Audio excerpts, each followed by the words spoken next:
سلسلہ شروع ہوتا ہے۔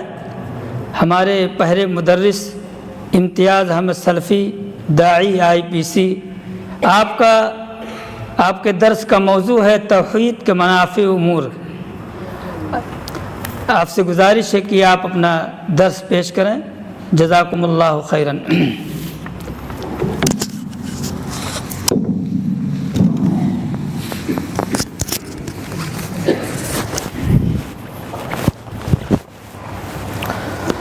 السلام علیکم ورحمۃ اللہ وبرکاتہ۔ الحمدللہ نحمدہ ونستعینہ ونستغفرہ ونعوذ باللہ من شرور انفسنا ومن سیئات اعمالنا من یہدہ اللہ فلا مضل لہ ومن یضلل فلا ہادی لہ واشہد ان لا الہ الا اللہ وحدہ لا شریک لہ واشہد ان محمدا عبدہ ورسولہ اما بعد اعوذ باللہ من الشیطان الرجیم بسم اللہ الرحمن الرحیم وما امروا الا لیعبدوا اللہ مخلصین لہ الدین۔ سامعین کرام، آج کے ہم اس نشست میں ایک بہت ہی اہم موضوع توحید کے منافی امور کے تعلق سے گفتگو کریں گے۔ یہ موضوع اس لیے بھی بہت ہی اہم ہے کہ توحید ہی جو ہے اسلام کی بنیاد اور اس کی روح اور تمام اعمال کی قبولیت کے لیے شرط ہے۔ اگر توحید درست نہ ہوا انسان کا تو عبادات، اخلاق اور معاملات سب بے وزن ہو جائیں گے۔ اسلام کی بنیاد ہی توحید ہے۔ سامعین کرام، تمام انبیاء کرام جو اس سے پہلے گزرے سب کی دعوت کا مرکز یہی رہا، اور اللہ تعالیٰ نے اور اللہ کی اس ذات اور صفات اور عبادت کو انہوں نے لوگوں کے سامنے پیش کیا۔ توحید کے بغیر نہ ایمان کامل ہوتا ہے اور نہ ہی اعمال مقبول ہوتے ہیں۔ قرآن و حدیث میں توحید کے منافی امور یعنی شرک اور اس کے ذیلی مظاہر کو واضح انداز میں بیان کیا گیا ہے۔ اگر ہم مطالعہ کریں قرآن حدیث کا پتہ چلے گا، اور ان امور سے سختی سے منع بھی کیا گیا ہے۔ توحید کے منافی امور کا خلاصہ یہ ہے کہ ہر وہ عقیدہ، قول یا عمل جو اللہ کی وحدانیت اور اس کے حقوق الوہیت یا اس کے صفات میں کسی قسم کی کسی کو شریک ٹھہرایا جائے، وہ توحید کے منافی اور شرک و بدعت کے دائرے میں داخل ہوتے ہیں۔ سامعین کرام، توحید کے منافی امور کو ہم اس طریقے سے سمجھ سکتے ہیں کہ یعنی وہ اعمال اور وہ عقائد جو اللہ تعالیٰ کی توحید کو نقصان پہنچاتی ہے، اللہ تعالیٰ کی توحید کو نقصان پہنچاتے ہیں، اور قرآن و حدیث کی روشنی میں انشاءاللہ ہم آپ کے سامنے اس تعلق سے باتیں رکھیں گے۔ سامعین کرام، اس کو سمجھنے سے پہلے ہم آپ کے سامنے توحید کا معنی، مفہوم اور توحید کی قسمیں بھی رکھیں گے۔ وہ اس لیے کہ توحید اسلام کا مرکزی عقیدہ ہے۔ اللہ تعالیٰ نے جیسا کہ قرآن میں کہا سورہ ذاریات کے اندر آیت نمبر 56 کے اندر وما خلقت الجن والانس الا لیعبدون، کہ اللہ رب العالمین نے جنوں اور انسانوں کو اپنی عبادت کے لیے پیدا کیا۔ ہم عبادت کا مفہوم یہ سمجھتے ہیں کہ نماز، روزہ، حج، زکوٰۃ یہ سب عبادتیں ہیں، بلکہ ایک مومن اور مسلمان کا عبادت وہ ہے، ہر وہ کام ہے جو اللہ اور اس کے رسول کے حکم کے مطابق ہو۔ سامعین کرام، توحید کا مطلب ہے اللہ تعالیٰ کو ایک جاننا، ایک ماننا، اس کو ربوبیت اور اس کی الوہیت اور اسماء و صفات میں کسی کو شریک نہ ٹھہرانا۔ اور آپ کے سامنے اس موضوع کے تحت نہ میں اپنی بات رکھوں گا، نہ اپنی منمانی رکھوں گا، اور نہ ہی بلکہ آپ کو میں بتا دوں کہ شیخ صالح الفوزان جو 22 اکتوبر 2025 سے سعودی عرب کے اندر مفتی عام ہیں، سعودی عرب کے اندر سب سے بڑے مفتی کے عہدے پہ فائز ہیں، انہوں نے باقاعدہ ایک کتاب ہی لکھی ہے جس کا نام ہے عقیدۃ التوحید و بیان ما یضادها من الشرک الاکبر والاصغر والتعطیل والبدع وغیر ذلک، یعنی عقیدہ توحید کا بیان اور ان تمام امور کی وضاحت جو اس کے منافی ہیں، جیسے شرک اکبر، شرک اصغر، تعطیل اور بدعت اور دیگر باطل عقائد۔ اس کتاب میں انہوں نے کئی ابواب رکھے ہیں، جس میں سے ایک چوتھا باب ہے جو توحید کے منافی امور کو بتلاتا ہے، اور اسی چوتھے باب کی انشاءاللہ ہم آپ کے سامنے وضاحت کریں گے۔ سامعین کرام، توحید کا جیسے کہ لوگی معنی آپ کو سامنے میں نے رکھا کہ اللہ رب العالمین کو ایک جاننا اور ایک ماننا ہے، اور اصطلاح میں قرآن و حدیث سے ثابت شدہ ان تمام اعمال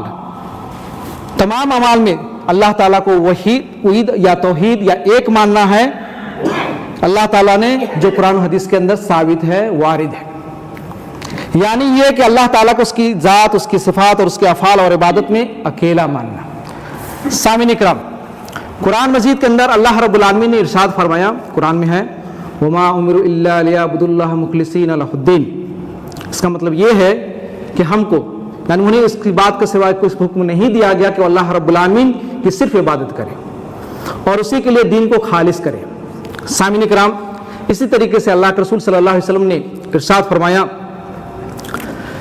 فَإِنَّ حَقَّ اللَّهِ عَلَى الْعِبَادِ أَن يَعْبُدُوهُ وَلَا يُشْرِكُوا بِهِ شَيْئًا۔ یہ بخاری اور مسلم دونوں کی روایت ہے۔ اللہ کے رسول صلی اللہ علیہ وسلم نے فرمایا اللہ کا حق اپنے بندے پر یہ ہے کہ اس کی عبادت کرے، بندہ اللہ رب العالمین کی عبادت کرے اور اس کے ساتھ کسی کو شریک نہ ٹھہرا۔ لہذا جس نے توحید کے تقاضوں کو پورا کیا وہ جنت میں داخل ہوگا، اور جس نے توحید کے منافی امور کی، جس نے توحید کے منافی اور اس کے مخالفت امور کا ارتکاب کیا اور ان کے درست ہونے کا عقیدہ رکھا، وہ جہنم کا مستحق ہے۔ سامعین کرام، توحید اور اس کے تقاضوں کے ساتھ ساتھ ثابت و قائم کرنا امت کے اتحاد و اتفاق اور ایک جہتی کا ذریعہ ہے۔ اگر سب لوگ اسی ایک توحید کے اندر نہ رہیں، اگر مختلف عقائد و نظریات کے حامل رہیں تو پھر اتحاد کہاں ہوگا، ایک جہتی کہاں ہوگی، اور اس میں خرابی توحید کے اندر ہی اگر انسان کے اندر خرابی پیدا ہوتی ہے ہمارے امت مسلمہ کے اندر تو یہی پھوٹ اور انتشار کا سبب ہے۔ سامعین کرام، توحید کے منافی امور کو بتانے سے پہلے توحید کے اقسام کو مختصراً آپ لوگ سامنے رکھنا چاہوں گا۔ علماء عقیدہ نے وضاحت کیا کہ توحید کی 3 قسموں میں بانٹا جا سکتا ہے، بیان کیا جا سکتا ہے، جس میں سے پہلا ہے توحید ربوبیت، یعنی اللہ تعالیٰ کو خالق، مالک، رازق اور مدبر جاننا، جیسے کہ اللہ رب العالمین کا قول ہے اللہ خالق کل شیء۔ اسی طریقے سے دوسری ہے توحید الوہیت، یعنی عبادت کو صرف اللہ رب العالمین کے لیے خاص کرنا، عبادت کی جتنی قسمیں ہیں سب اللہ رب العالمین کے لیے، جیسے کہ اللہ رب العالمین کا ارشاد ہے وَعْبُدُوا اللَّهَ وَلَا تُشْرِكُوا بِهِ شَيْئًا، اللہ رب العالمین کی عبادت کرو، اس کے ساتھ کسی کو شریک نہ ٹھہراؤ۔ توحید کی جو تیسری قسم ہے توحید اسماء و صفات، یعنی اللہ رب العالمین کے ناموں اور اس کے صفات میں کسی کو شریک ٹھہرانا۔ سامعین کرام، جیسا کہ اللہ رب العالمین نے توحید اسماء و صفات کے تعلق سے اللہ رب العالمین کی قرآن کے اندر آیت ہے لیس کمثلہ شیء، اللہ رب العالمین کے مثل کوئی چیز نہیں، یعنی اس کو کسی چیز سے تشبیہ نہیں دی جا سکتی۔ اب آئیے سامعین کرام، توحید کے منافی امور اور توحید الوہیت اور اسماء و صفات ہی میں سب سے زیادہ پائے جاتے ہیں، اس کو بیان کریں۔ سامعین کرام، معاملہ یہ نہیں کہ جس نے کلمہ الہ الا اللہ پڑھ لیا وہ مسلمان ہو گیا، وہ موحد کہلانے لگا، وہ اللہ والا ہو گیا، بلکہ ان 7 شرطوں کا پایا جانا بھی ضروری ہے جن کا اہل علم نے ذکر کیا ہے۔ پہلا ہے علم۔ ہم میں سے ہر کسی کو تو کلمہ لا الہ الا اللہ معلوم ہے، لا الہ الا اللہ محمد رسول اللہ پڑھتے ہیں، لیکن اس کا علم ہونا ضروری ہے، یعنی کلمہ لا الہ الا اللہ کا معنی اور اس کے پہلے جز کی نفی اور دوسرے جز کا اثبات سے کیا مراد ہے، یعنی اللہ رب العالمین کس چیز کی نفی کر رہا ہے، کس چیز کا اثبات کر رہا ہے، اس کا معنی مفہوم معلوم ہونا چاہیے۔ اس کلمہ توحید کا معنی یہ ہے کہ اللہ تعالیٰ کے علاوہ کوئی دوسرا معبود برحق نہیں ہے جس کی عبادت کی جائے، یعنی اللہ تعالیٰ مطلب یہ ہے کہ ذات کے سوا کوئی دوسرا معبود نہیں ہے جس کی عبادت کی جائے، جس کی پوجا کی جائے۔ نفی اس کے اندر کیا ہے، یعنی ہر جھوٹے معبود کی عبادت کا انکار کرنا، اللہ رب العالمین کے علاوہ جو بھی ہیں سب کا انکار کرنا۔ اس بات کیا ہے اس کے اندر، صرف اللہ کی عبادت کا اقرار کرنا، صرف اللہ رب العالمین ہی کا عبادت۔ اگر کوئی شخص اس معنی کو نہ سمجھے تو اس کا قول بے فائدہ ہے، گویا کہ اس کے معنی و مفہوم کو ہم کو معلوم ہونا چاہیے۔ اسی طریقے سے دوسری چیز جو ہے، دوسری شرط جو ہے توحید کو سمجھنے کے لیے وہ ہے یقین، یعنی کلمے کے مدلول پر یقین رکھنا۔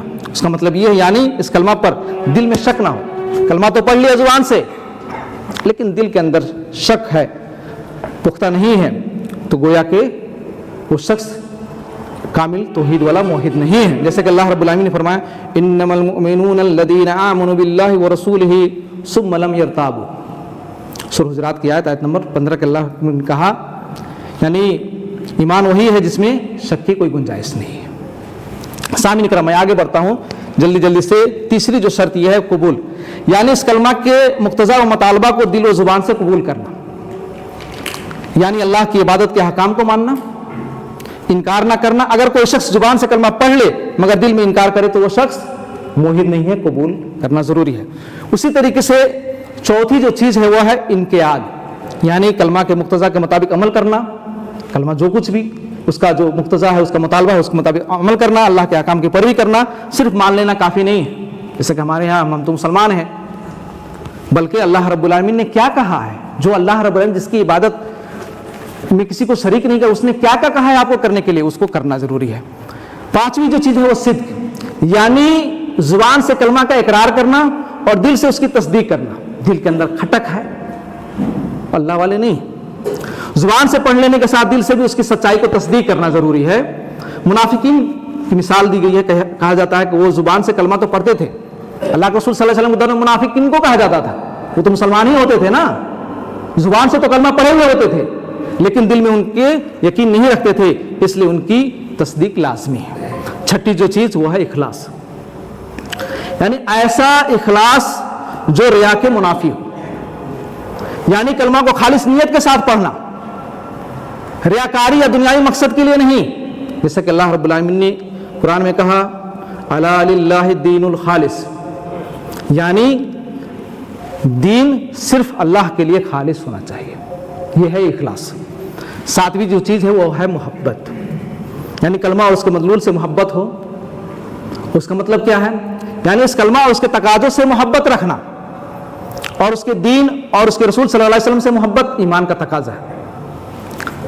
جو شخص اس کلمہ کو بوجھ سمجھے، اس سے نفرت کرے، وہ شخص موحد نہیں ہے، وہ شخص اللہ والا نہیں ہے.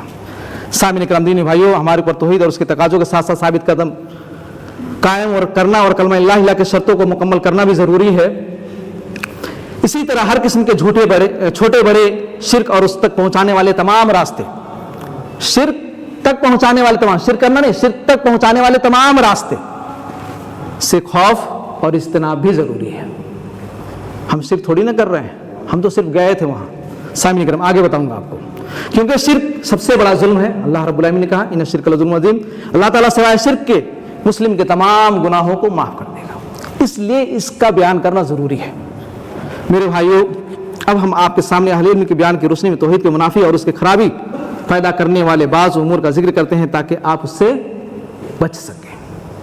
سامعین کرام، سب سے پہلی جو چیز ہے وہ ہے شرک اکبر، جس کو ہم لوگ بڑے شرک کہتے ہیں. شرک اکبر وہ ہے جو انسان کو دائرہ اسلام سے خارج کر دیتا ہے.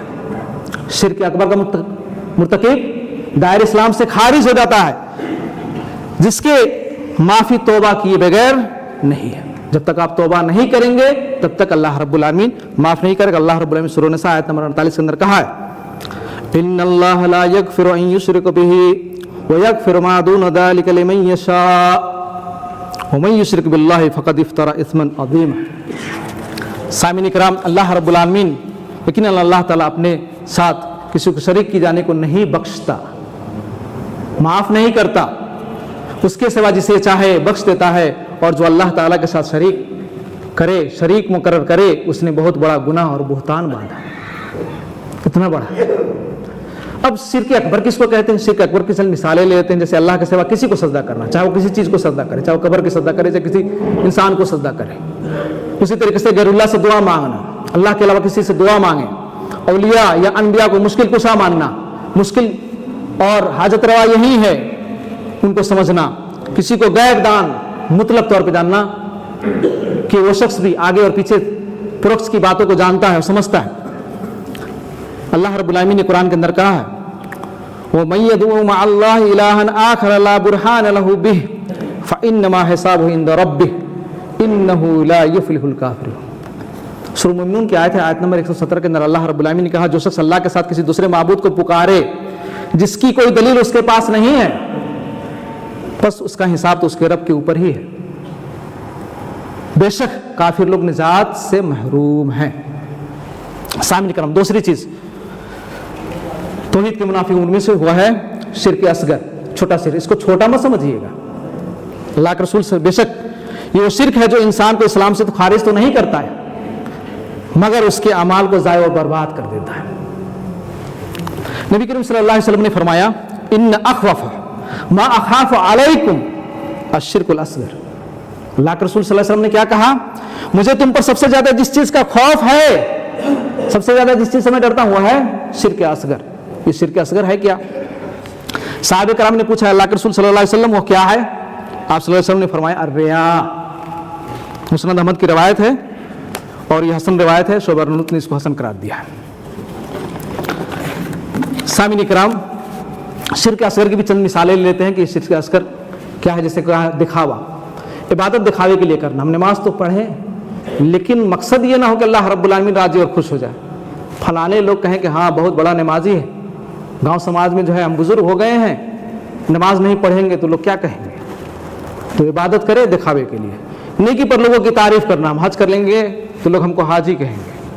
اللہ کے بجائے اسباب پر کامل بھروسہ رکھنا، اللہ رب العالمین کو چھوڑ کر کے دوسرے اسباب کے اوپر بھروسہ کر لیں، کامل بھروسہ ہو اس کا۔ اگر اللہ کی قسم کھائے، اللہ کی قسم کے بجائے مخلوق کی قسم اٹھانا شرک اصغر کی جلی صورتوں میں سے ہے۔ اسی طریقے سے الفاظ میں بھی شرک کا شائبہ پایا جاتا ہے، جیسے کہ کوئی کہے شخص کے جو اللہ چاہے اور تم جو تم چاہو، یہ کہنا بجائے اس کے کہ یہ کہے کہ انسان جو اللہ چاہے پھر تم جو چاہو کہا جائے، اس ارادے میں غیر کو شریک کیا جاتا ہے۔ سامعین کرام، پھر صاحب کتاب یعنی شیخ صالح الفوزان حفظ اللہ نے اس باب میں 11 چیزوں کا ذکر کیا ہے، جس میں سے پہلی چیز یہ ہے کسی کو علم غیب سے متصف کرنا۔ بہت بڑی چیز ہے اور یہ ایسی چیز ہے جس کی کنجی صرف اللہ رب العالمین کے پاس ہے۔ سامعین کرام، غیب کا مطلب کیا؟ غیب وہ امور جو انسانوں سے پوشیدہ ہو، چاہے وہ پہلے گزر چکی ہو، چاہے وہ بعد میں آنے والی ہو، چاہے وہ پریزنٹ ہو، پاسٹ ہو، چاہے فیوچر ہو، کسی بھی جو حال کے تھوڑی دیر بعد وقوع ہونے والے ہو، کسی بھی چیز جنہیں صرف اللہ رب العالمین جانتا ہے۔ غیب کی چابی صرف اللہ رب العالمین کے پاس ہے۔ اس بات کا ثبوت اللہ رب العالمین نے قرآن کے اندر دیا۔ اللہ رب العالمین کا ارشاد ہے قُلْ لَا يَعْلَمُ مَنْ فِي السَّمَاوَاتِ وَالْأَرْضِ الْغَيْبَ إِلَّا اللَّهُ۔ آپ کہہ دیجئے کہ آسمانوں اور زمین میں کوئی غیب نہیں جانتا سوائے اللہ کے۔ اللہ رب العالمین نے سورہ نمل آیت نمبر 65 کے اندر کہا۔ سامعین کرام، اللہ اپنے منتخب رسولوں کو بعض غیبی باتوں پر مطلع کرتا ہے تاکہ ان کی نبوت کی دلیل ظاہر ہو۔ میرا اللہ رب العالمین بعض نبیوں کو بعض غیب کی باتیں بتلا دیتا ہے۔ جو شخص رسولوں کے علاوہ غیب جاننے کا دعویٰ کرے وہ شخص جھوٹا ہے اور کافر ہے۔ سامعین کرام، اسی طریقے سے ہاتھ کی لکیریں دیکھنا، دکھانا، پیالے کو پڑھوانا، جادو، کہانت، نجوم وغیرہ سب جھوٹ اور دھوکہ ہے۔ یہ کام اکثر جنات اور شیاطین کی مدد سے کیا جاتا ہے۔ اب تو کہیں گے لوگ کہتے ہیں بتاتے ہیں جو کچھ سچ کو جھوٹ کے ساتھ ملا کر کے اس میں جو ہے تن باتوں کو ملا کر کے لوگوں کو سامنے بتا دیتا ہے۔ اسی طریقے سے راشی پھل وغیرہ ہے جو ستاروں کو نجوم سے قسمت، اس تمام کی تمام چیزیں باطل ہیں۔ سامعین کرام، ستارے اللہ رب العالمین کے مخلوق ہیں۔ پرانے زمانے میں لوگ اس سے فائدے ہیں، ڈائریکشن کا پتہ کرتے تھے۔ نہ وہ خوشی یا بدبختی لاتے ہیں، نہ ہی موت یا ہی زندگی۔ ایسے دعوے کرنے والے یا ان پر یقین کرنے والے، چاہے وہ دعویٰ کرنے والا ہو چاہے ان دعوے کرنے والے لوگوں پر یقین کرنے والا ہو، شرک اور کفر میں مبتلا ہوتے ہیں۔ سامعین کرام، اسی طریقے سے دوسرے فصل میں انہوں نے یہ بیان کیا ہے جادو، کہانت اور عرافہ توحید کی منافی امر ہے اور گلف کے اندر اس کے اوپر بہت سخت سزا ہے، سزائے موت ہے۔ سامعین کرام، جادو، سحر یہ خفیہ اور پوشیدہ عمل ہے جو نظر سے اوجھل طریقوں سے کیا جاتا ہے۔ اس کا مقصد ہوتا ہے اس میں جنتر منتر اور دوائیں اور دھواں کے ذریعے سے کیا جاتا ہے۔ کیے جانے والا اعمال شامل ہیں اور یہ دل اور جسم پر پورا اثر انداز ہوتا ہے۔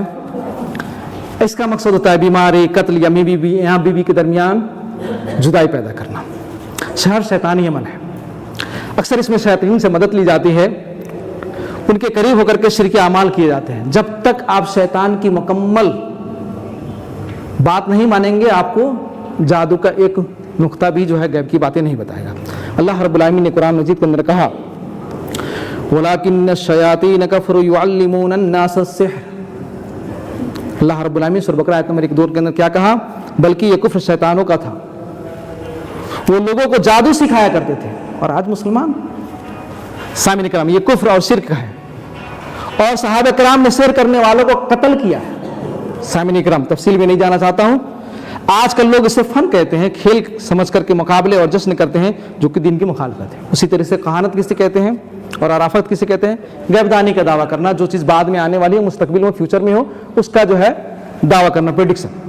یہ دعویٰ ہے کہ غیب جانتے ہیں، جیسے مستقبل کی خبر ہو یا کوئی چیز گم ہو گئی ہو اس کو بتانے کا دعویٰ کرے انسان. حقیقت میں یہ شیاطین کی مدد سے ہوتا ہے جو آسمان سے باتیں چرا کر کے کاہن کو بتاتے ہیں، جو پریڈکشن کرنے والے لوگ ہیں، اور اس میں 100 جھوٹ، ہزاروں جھوٹ کو ملا کر کے بتا دیتے ہیں. اگر آپ نے کوئی چیز مجھ سے پوچھی، اگر میں اس میں سے جو ہے ایک چیز کے بجائے اس کے اندر بہت سی باتیں ملا کر، تو کوئی تو ٹھیک ہی ہو جائے گی، کوئی نہ کوئی بات ثابت ہو ہی جائے گی.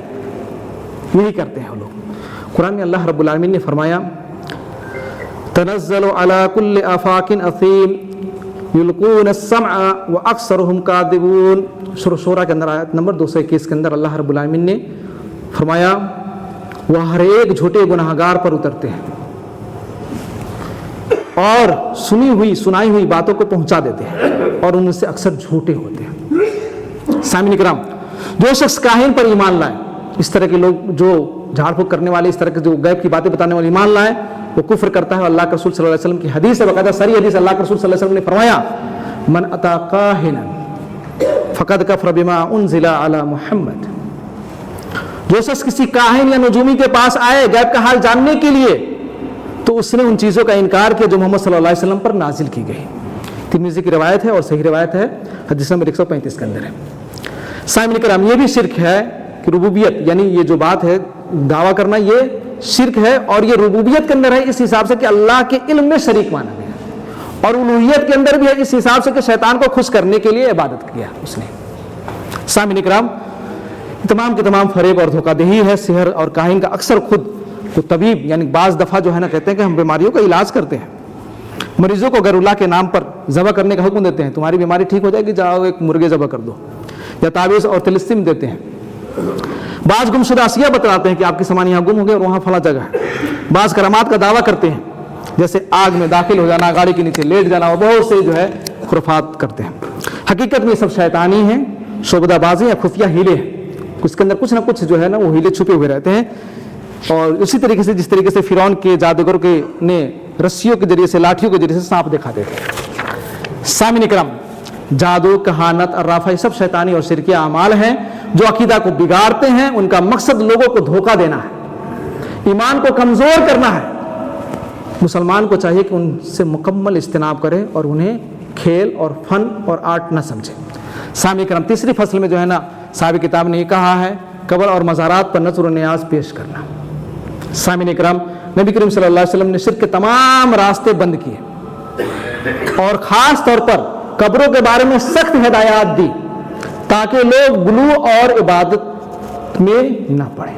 سامعین کرام آپ صلی اللہ علیہ وسلم نے اولیاء و صالحین کی تعظیم میں غلو کرنے سے منع فرمایا. سامعین کرام میں مختصر طور پہ چل رہا ہوں. قبروں پر عمارت یا مجسمہ بنانے سے منع فرمایا. یہ تمام وہ راستے ہیں جو شرک تک پہنچاتے ہیں. قبروں کو پختہ کرنے اور ان پر بیٹھنے یا عمارت بنانے سے منع فرمایا. قبروں پر نماز پڑھنے اور انہیں مسجد بنانے سے سختی سے روکا. حقیقت میں قبروں کی زیارت کا مقصد اللہ کے رسول نے اجازت تو دی، لیکن اس کا مقصد کیا تھا؟ آخرت کی یاد، موت کے لیے دعا اور رحمت و مغفرت طلب کرنا تھا. کس کے لیے؟ جو مدفون ہے. لیکن بعد میں لوگوں نے ان ہدایات کی خلاف ورزی کی، قبروں پر مساجد، قبہ جات اور مزارات بنائے، وہاں نذر و نیاز اور قربانیاں اور دعائیں پیش کی. مدفونین سے مدد مانگنے لگے، جو اس کے اندر مدفون ہے انہی سے مدد مانگنا شروع کر دیا. برکت اور حاجت روائی شروع کر دی. یہ قبروں کو بتوں کی طرف پوجا جانے لگا. سامعین کرام ابن القیم رحمہ اللہ نے وضاحت کی کہ نبی کریم صلی اللہ علیہ وسلم نے قبروں کو برابر کرنے اور عبادت سے روکنے کا حکم دیا. لوگوں نے اس کے برعکس انہیں بلند کیا، قبہ جات بنائے، چراغ جلائے اور انہیں عید اور اجتماع کی جگہ بنا لیا. سامعین کرام بڑے بڑے میلے لگتے ہیں اللہ کی پناہ. قبروں پر نذر و نیاز اور پیش کرنا، ان سے حاجتیں مانگنا، یہ شرک اکبر ہے. سامعین کرام یہ اس غلط عقیدے پر مبنی ہے کہ مردے نفع و نقصان پہنچا سکتے ہیں۔ سامعین کرام نبی کریم صلی اللہ علیہ وسلم نے دعا کی اللہم لا تجعل قبری وثنا یعبد۔ ہوتا ہے امام مالک کی روایت ہے اللہ کے رسول صلی اللہ علیہ وسلم اے اللہ میری قبر کو ایسا بت نہ بنا دینا جس کی عبادت کی جائے۔ سامعین کرام اللہ تعالیٰ نے آپ کی دعا قبول فرمائے اور اس لیے آپ کی قبر محفوظ ہے۔ سامعین کرام قبر و مزارات پر نظر و نیاز پیش کرنا اور دعا و استغاثہ کرنا شرک اکبر اور اسلام میں سختی سے ممانعت ہے۔ اب اس کے بعد فصل چہارم کے اندر یعنی چوتھی فصل کے اندر صاحب کتاب نے ذکر کیا ہے وہ ہے تماثل یعنی اسٹیچو، مورتیاں، مجسمہ اور یادگار نشانیوں کی تعظیم کرنا۔ یہ کیا چیز ہے؟ تمثال کہتے ہیں وہ مجسمہ جو انسان، حیوان یا کسی جاندار کی شکل میں بنایا جائے۔ نصب تذکاریہ یعنی یادگار وہ یادگار مجسمے ہیں جو کسی بڑے شخص یا رہنما کی یاد میں کھڑے کیے جائیں۔ نبی کریم صلی اللہ علیہ وسلم کی ہدایت یہ ہے کہ جو ذی روح ہیں لیونگ تھنگس ہیں جانداروں کی تصویر کشی نہ کی جائے، اور مجسمہ سازی سے سختی سے اللہ کے رسول صلی اللہ علیہ وسلم نے منع کیا ہے، کسی کی اسٹیچو نہ بنایا جائے۔ خاص طور پر بزرگوں، بادشاہوں، علماء کرام اور رہنماؤں کی تصاویر اور مجسمے بنانے کو خطرناک قرار دیا گیا۔ تصاویر اور تماثیل کو لٹکانے، نصب کرنے اور یادگار بنانے سے روکا گیا ہے کیونکہ یہ شرک کا ذریعہ ہے۔ سامعین کرام فرمایا کہ فرشتے اس گھر میں داخل نہیں ہوتے جس میں تصویر ہو۔ اللہ کے رسول صلی اللہ علیہ وسلم کا فرمان ہے لا تدخل الملائکۃ بیتا فیہ کلب ولا صورۃ تماثیل۔ یہ ترمذی کی روایت ہے اور بخاری اور مسلم کے اندر بھی تھوڑے سے الفاظ کے اختلاف کے ساتھ یہ روایت موجود ہے کہ فرشتے اس گھر میں داخل نہیں ہوتے جس کے اندر تصویریں ہوں۔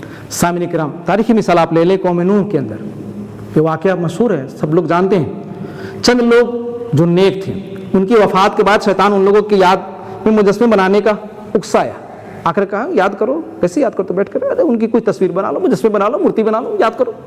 ابتدا میں صرف یادگار تھے، بیٹھ کر کے صرف لوگ ان کو یاد کرتے تھے، لیکن بعد میں ان کی عبادت شروع کر دی۔ یہی مجسمے واد، سوا، یغوث، یعوق اور نصر کے نام سے معبود بن گئے، اور شرک کی وجہ سے اللہ نے انہیں طوفان میں ہلاک کر دیا۔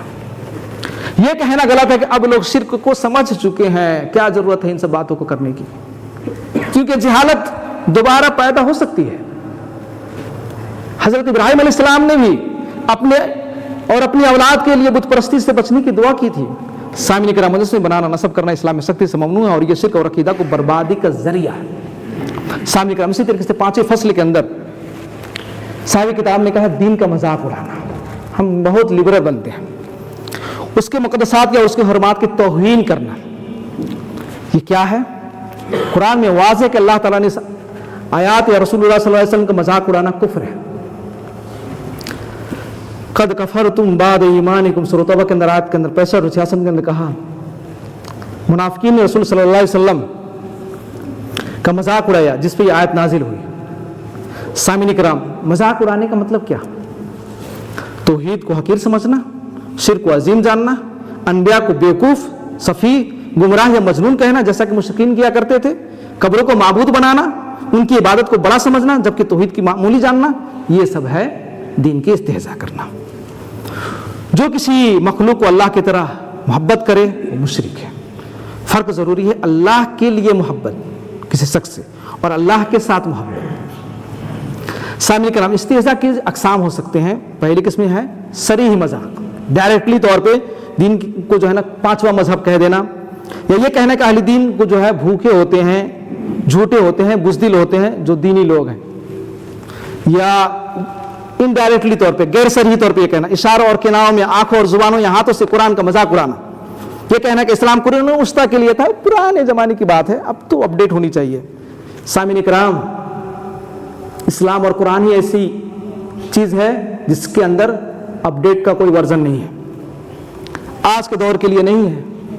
حدود اور تعزیرات کو ظلم یا وحشیانہ کہنا، اسلام نے جو حدود تعزیرات پیش کی ہیں یہ کہنا کہ یہ تو ہیومن رائٹس کے خلاف ہے۔ عورتوں کے حقوق کے بارے میں اسلام پر اعتراض کرنا، بند کر کے رکھتے گھروں میں، یہ کہنا کہ انسانی قوانین اسلام سے بہتر ہے۔ سامعین کرام اسی طریقے سے توحید کو ماننے والوں کو مختلف وہابی، انتہا پسند، فرقہ پرست، ایکسٹریمسٹ کہا کر کے ان کی استہزاء کرنا۔ سامعین اکرام میں مختصر طور پہ چلتا ہوں.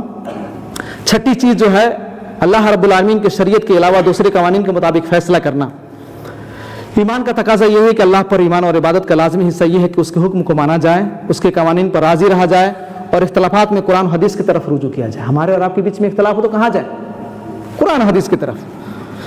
حکام پر بھی لازم ہے صاحب لوگ اللہ کے نازل کردہ حکم کے مطابق فیصلے کریں, رعایت پر لازم ہے کہ انہیں جو قرآن حدیث کے مطابق جو حکم ہے اس کے تعلق سے اللہ رب العالمین کی آیت بھی اللہ رب العالمین نے کہا وَمَن لَّمْ يَحْكُم بِمَا أَنزَلَ اللَّهُ فَأُولَٰئِكَ هُمُ الْكَافِرُونَ. جو اللہ رب العالمین کی کتاب سے فیصلہ نہیں کرتے اللہ تعالیٰ نے اولئک هم الکافرون کہا. اسی طریقے سے اسی آیت کے اندر سورہ مائدہ کے اندر 45 اور 46 47 کے اندر کہیں ظالم بھی کہا, کہیں فاسق بھی کہا.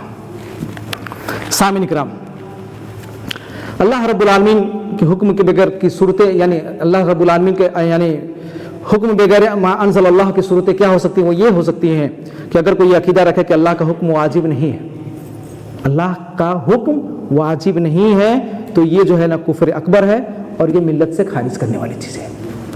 یا یہ کہ انسانی قوانین اللہ کے حکم سے بہتر ہے یا مساوی ہے, سیم یا اللہ کے حکم کو زمانے کے لیے غیر موضوع سمجھے. جو اللہ تعالیٰ کا حکم ہے یہ کمپیٹیبل نہیں ہے ہمارے سماج کے لیے. یا کفر اصغر تک پہنچنے والی چیزیں ملت سے خارج نہ کرنی, یعنی اللہ کے حکم کو واجب تو مانتا ہے لیکن کسی خاص معاملے میں یہ جان بوجھ کر کے اس سے عدول کرتا ہے. سامعین کرام, اسی طریقے سے میں آگے بڑھ رہا ہوں. 7ویں فصل کے اندر انہوں نے کہا ہے قانون سازی اور حلال کو حرام ٹھہرانا, حلال و حرام کے ٹھیکیدار بن کر کے بیٹھے رہنا. تشریع کا حق, عبادات, معاملات اور تمام امور زندگی کے لیے حکام بنانا صرف اللہ تعالیٰ کا حق ہے. اللہ تعالیٰ نے قرآن کے اندر فرمایا الا لہ الخلق والامر, یاد رکھو اللہ ہی کے لیے خاص ہے خالق ہونا اور حاکم ہونا. اسی طریقے سے غیر اللہ کی تشریع کو قبول کرنا جو اللہ کے علاوہ ہے. جو شخص اللہ کے علاوہ کسی اور کی تشریع قبول کرے وہ شرک کا مرتکب ہے. عبادات میں غیر اللہ کی طرف نیا عمل بدعت ہے اور ہر بدعت گمراہی ہے. اسی طریقے سے حلال اور حرام کا حق صرف اللہ رب العالمین کا ہے اور حلال و حرام قرار دینا بھی صرف اللہ کا ہی حق ہے. جو شخص شیاطین یا ان کے پیروکاروں کی بات مان کر حرام کو حلال یا حرام کو حلال کرے وہ شرک کرتا ہے. سامعین کرام, اسی طریقے سے علماء اور رہنماؤں کی اطاعت میں شرک. کسی کے پاس یہ اتھارٹی نہیں ہے کہ وہ اپنے طرف سے کوئی فتویٰ دے دے, اور جو کوئی کو اگر قرآن حدیث کے مطابق ہی بولنا ہے اور جو کوئی کسی کی بات کو من و ان تسلیم کر لے. سامعین کرام سنیں, علماء اور رہنماؤں کی اطاعت میں شرک. اگر علماء یا رہنما اللہ کے حکم کے خلاف کسی چیز کو حلال یا حرام کرے اور لوگ اسے مان لے تو یہ ان کی عبادت اور شرک ہے.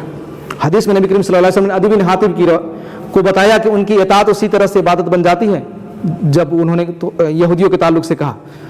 سامعین کرام, اسی طریقے سے 8ویں فصل کے اندر ملحدانہ تحریکوں سے اپنے آپ کو نسبت کرنا ہے, جیسے کمیونزم, سیکولرزم, کیپٹلزم. آج میں نے اسی موضوع کے تحت جو ہے نا ایک یونیورسٹی کے اندر پریزنٹیشن بھی پیش کیا. تو یہ کوئی کہے کہ میں تو کمیونسٹ ہوں, میں تو سیکولر چیزیں رکھتا ہوں, تو الہادی جماعتوں کی طرف اپنے آپ کو نسبت کرنا اگر کوئی مسلمان ہونے کا دعویٰ کرے اور ان میں شامل ہو تو یہ نفاق اکبر ہے. لہٰذا ان کی طرف اپنے آپ کو نسبت نہیں کرنی چاہیے. 9ویں فصل جو ہے انسان کی زندگی کے سلسلہ میں مادی نظریہ, نقطۂ نظر اور اس کے نقصانات. یہ ہے کہ انسان صرف دنیا ہی کو سب کچھ سمجھے, آخرت کا تصور ہی اسے ختم کر لے. اسی طریقے سے 10ویں جو چیز ہے وہ ہے جھاڑ پھونک, دم, تعویذ اور گنڈے, رقیہ وغیرہ. جو صحیح قرآن حدیث سے ثابت ہے اگر اس کے مطابق کرے تو ٹھیک ہے, ورنہ اگر غیر شرعی ہے تو وہ گویا کہ اللہ رب العالمین کی حکم کی عدولی کر رہا ہے. سامعین اکرام, آخری 11 جو ہے غیر اللہ کی قسم کھانا, مخلوق کا وسیلہ بنانا اور غیر اللہ سے مدد مانگنا. غیر اللہ کی قسم کھائے اللہ کے علاوہ. سامعین اکرام, قسم کھا سکتے اللہ تعالیٰ کی قسم, لیکن بار بار بھی قسم نہیں کھانا ہے. اسی طریقے سے وسیلہ پکڑے, کسی کا وسیلہ لے, اللہ کے نام و صفات کے ذریعے سے وسیلہ کرنا, دعا کرنا تو صحیح ہے, لیکن کسی دوسرے کا وسیلہ لے تو یہ صحیح نہیں ہے. اسی طریقے سے کسی دوسرے سے مدد مانگے, اللہ کے علاوہ کسی دوسرے سے حاجت روائی کرے اور اس سے مدد مانگے تو یہ جو ہے توحید کے منافی امور میں سے ہے.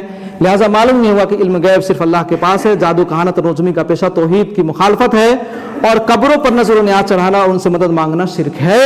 اسی طرح مجسمہ اور یادگار نشانیوں کی تعظیم دین کے ساتھ اور اس کے حرمات کی توہین اور اللہ کے شریعت کے علاوہ کسی دوسرے قانون کے مطابق فیصلہ کرنا، شریعت سازی اور حلال و حرام کا ٹھیکہ لے کر کے بیٹھ جانا اور ملیدانہ تحریکوں کی طرف اپنے آپ کو نسبت کرنا، مادی چیزوں پر بھروسہ کر کے آخرت کو بھول جانا، مصیبت کے وقت جھاڑ پھونک اور تعویذ گنڈوں کا سہارا لینا اللہ کو چھوڑ کر کے، اور ان مصیبتوں میں غیر اللہ کو پکارنا اور ان کی قسمیں اٹھانا، ان سے مدد مانگنا، سب توحید کے منافی امور ہیں. اللہ تعالیٰ سے دعا ہے کہ اللہ تعالیٰ ہم سب کو ان سے دور رکھے. آمین. وآخر دعوانا الحمدللہ رب العالمین.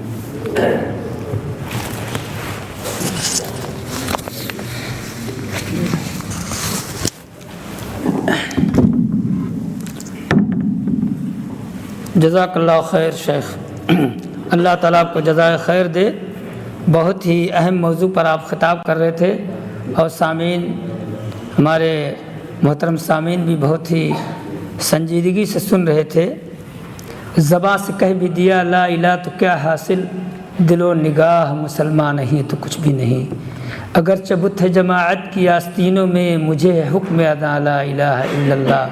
یہ نغمہ فصل گلو لال کا نہیں پابند، بہار ہو کہ خزاں لا الہ الا اللہ. اللہ تعالیٰ آپ کو جزائے خیر دے. بہت ہی اہم موضوع تھا اور اللہ تعالیٰ ہم سب کو توفیق دے کہ توحید کے اہم موضوع کو سمجھنے